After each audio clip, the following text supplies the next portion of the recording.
Halo Sinekrip, balik lagi di Sinelist bareng gue Rashid Hari, yang kali ini bakal membahas sesuatu yang lagi mengiringi kehidupan sehari-hari kita ya.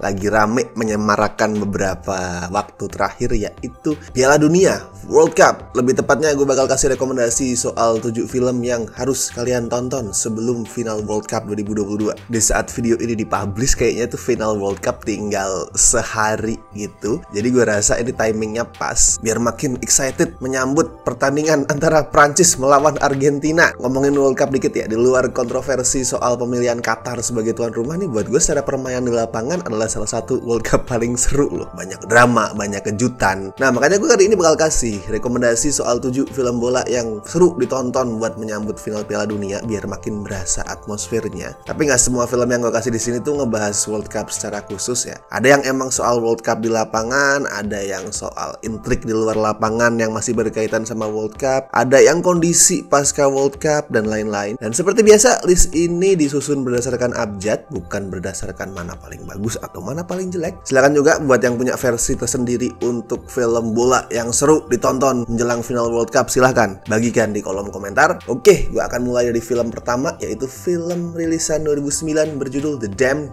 United. Ini bukan soal World Cup ya, tapi lebih soal pasca World Cup. Apa yang terjadi setelah Piala Dunia berakhir. Ini diangkat dari novel bikinannya David Pearce dengan judul yang sama dan berkisah tentang kiprahnya Brian Clough saat melatih Leeds United. Jadi ceritanya setelah Inggris gagal lolos ke World Cup 74, manajer mereka Alf Ramsey digantiin sama Don Revie yang sukses melatih Leeds United, dan posisinya Revie di Leeds digantiin sama Brian Clough. Filmnya nggak panjang-panjang amat lah, cuman 98 menit, sama kalau kayak nonton pertandingan sekarang yang injury time-nya lama itu. Dan nggak cuma ngasih tahu karir Clough di Leeds tuh kayak apa, tapi juga membicarakan hal-hal lain, misalkan kegigihan, perjuangan, kegagalan, persahabatan. Nih film bisa lo tonton di Tubi free pakai VPN US. Berikutnya ada Goal yang rilis tahun 2005. Ini sebenarnya gue agak cheating ya. Goal yang pertama soalnya sama sekali yang ngomongin World Cup. World Cup itu diangkat di film ketiganya, yaitu Goal 3 Taking on the World. Tapi itu film sampah banget, itu kacau. Rilis langsung ke DVD dan murahan banget, jelek banget. Tapi kok sayang aja gitu kalau gue bikin list film soal bola tanpa memasukkan Goal. Karena gue inget banget pada saat dulu 2004-an, 2005 sebelum film ini rilis, antusiasme yang muncul di kalangan penonton bola itu tinggi. Karena ngeliat trailernya ini real banget gitu. Dan banyak cameo pemain terkenal, legend, itu bikin penasaran. Semacam fan service kayaknya Goal ini buat supporter bola. Ceritanya sendiri tentang Santiago Muñez dari Meksiko dan mimpinya untuk jadi bintang bola. Terus kita bakal ngeliat gimana dari kehidupan miskinnya dia akhirnya bisa main di Premier League bareng Newcastle United. Buat gue ini adalah salah satu film bola yang paling oke penggambaran pertandingannya. Dan of course karena ngomongin Newcastle bakal ada cameo legend mereka, yaitu Alan Shearer. Ini film bisa lo tonton di iTunes tapi pakai VPN US. Berikutnya ada The Great Match alias La Grande Finale. Ini ngomongin soal usaha orang-orang dari suku di daerah pedesaan Mongol, daerah agak masuk pedalaman gitu, buat nonton final World Cup 2002 antara Brazil lawan Jerman. Ya ini rilis 2006 buat menyambut World Cup 2006, tapi ceritanya soal World Cup 2002 ya. Formatnya itu docu-fiction ala-ala dokumentari gitu,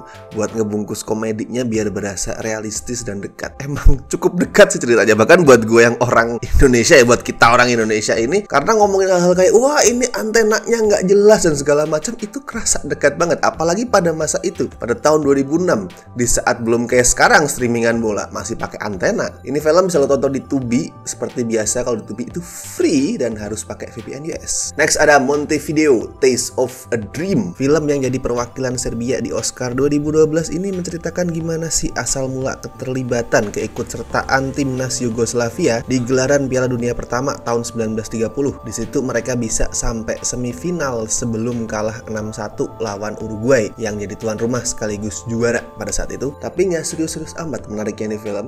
Cukup banyak unsur komedinya, fun lah buat ditonton. Next ada Pele Birth of a Legend, yang sesuai judulnya ini adalah film biografi soal salah satu pesepak bola terbaik sepanjang masa. Mustahil lah ya ngomongin bola apalagi World Cup tanpa ngomongin Pele. Dia ini satu-satunya pemain yang sampai sekarang bisa menangin 3 World Cup, yaitu tahun 1958 pas masih 17 tahun waktu itu, terus 1962 dan 1970. Pencapaian luar biasa. Dan di film ini kita bakal lihat sepak terjangnya Pele dalam mewujudkan impiannya, mulai dari perjuangannya sejak dia kecil kecil sampai keberhasilannya menang World Cup. Itu tadi 3 World Cup bareng timnas Brazil. Ini film bisa lo tonton di video. Next ada 66 yang rilis tahun 2006.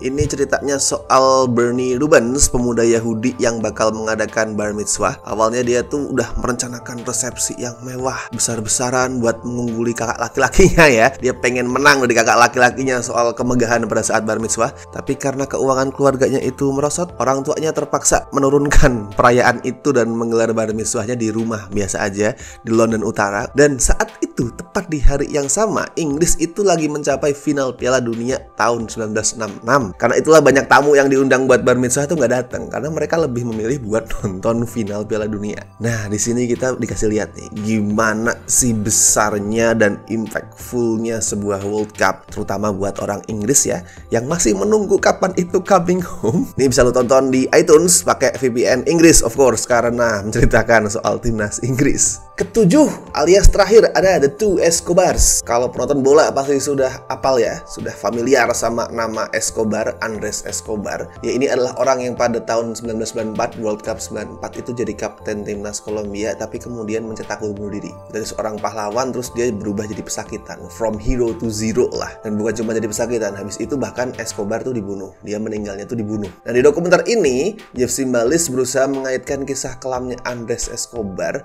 dengan satu lagi pria bernama Escobar, yaitu Pablo Escobar. Itu juga nama yang familiar ya, seorang pemimpin kartel narkoba di Kolombia. Dan kita tuh bakal ngeliat gimana hidup dua pria yang sama-sama punya nama Escobar itu saling terkoneksi secara tragis. Film ini bisa lo tonton di Disney Plus Hotstar. Alright, itu tadi adalah rekomendasi gue untuk 7 film bertema sepak bola yang bisa kalian tonton untuk menyambut final Piala Dunia 2022. Gimana versi kalian? Apakah masuk di sini? Kalau enggak, silakan tuliskan di kolom komentar rekomendasiin semuanya film-film bola untuk menyambut keseruan final Piala Dunia ini. Dan please jangan lupa juga like video ini, share di medsos kalian, and subscribe. Terus misal kalian ingin membantu kami di Cinecrip dengan kasih donasi seikhlasnya, sekali lagi bisa klik tombol super thanks di bawah. Oke, dan gue Rashid Hari, see you in the next video.